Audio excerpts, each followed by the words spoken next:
Okay, so the question is, do I prefer solid state or vacuum tube processors or equipment? Well, there's certainly plenty of room for both. You know, I wouldn't say that one is a hands down better thing. For example, as I've told you, I'm a mastering engineer, so I often deal with just the 2-track mix that comes out of a studio. And nowadays, more and more mixes are done in the box, meaning entirely in the computer.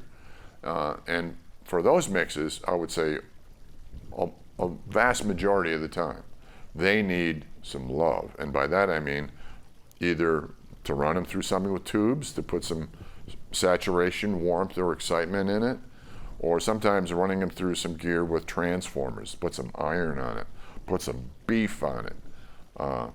Those are good. And both of those things are found in tube equipment. Sometimes the mix sounds so, perfectly balanced, and all I really need to do is put a little shine on the very ultra top, right?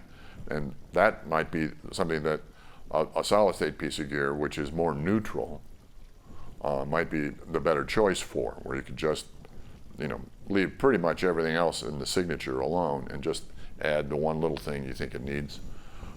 Because things with tubes and transformers definitely have color. So just passing stuff through there is going to change the sound, hopefully in a great way, which is why we have them.